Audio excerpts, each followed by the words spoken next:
Hello everyone, this is Richard Airpew. I'm going to show you some of the weapons and tactics this game has to offer. Players can choose to buy weapons, which can be picked up by anyone and are dropped by dead units. Weapons are expensive and specialist tools. They're not useful in every situation and can be used badly. I'll demonstrate the weapon types available. Hopefully you'll now begin to see the tactical potential of the game. So here we've got 10 basic guys. We're going to pretend we can't see these two guys behind the wall, and we're going to try and get in to their base. The two guys behind the wall have what I'm calling SMGs, so basically machine guns with a higher rate of fire. And let's see what happens.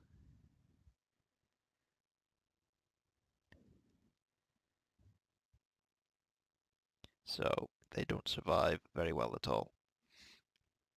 Now, the unit types were the same, but with the weapons that are quite expensive and also, well, quite powerful, it makes a big difference, especially tactically. You couldn't just use the weapons anywhere and expect to get the same results. So our guys are all dead, and we need to get rid of these guys behind the wall, and they're just going to sit there.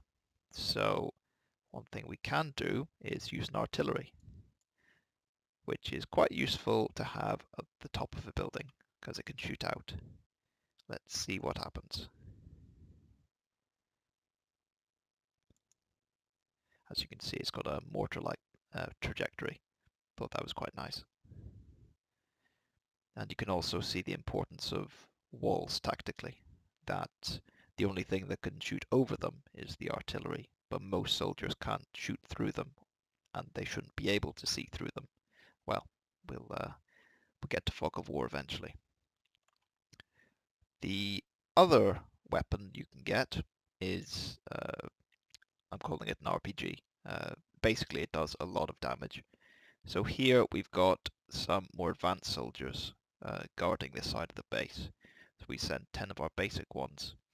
These two guys up here have RPGs, so they normally do a bit more damage, a bit more splash damage than usual. So when we try and move in and attack, it's not going to end particularly well.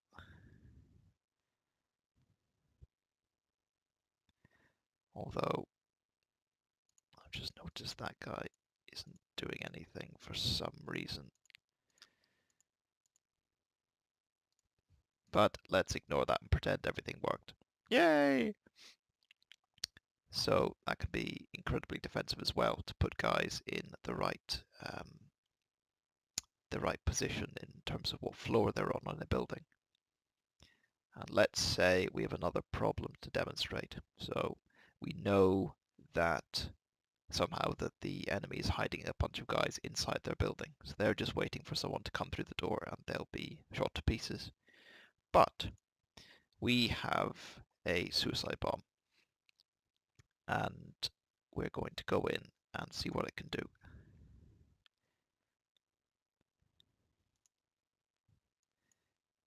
If it dies before it gets to its target, it still explodes and does damage proportional to the distance between the detonation and the thing that's been hit. So that, for instance, has very little life, but things out here were safe. So let's try and go a bit further still.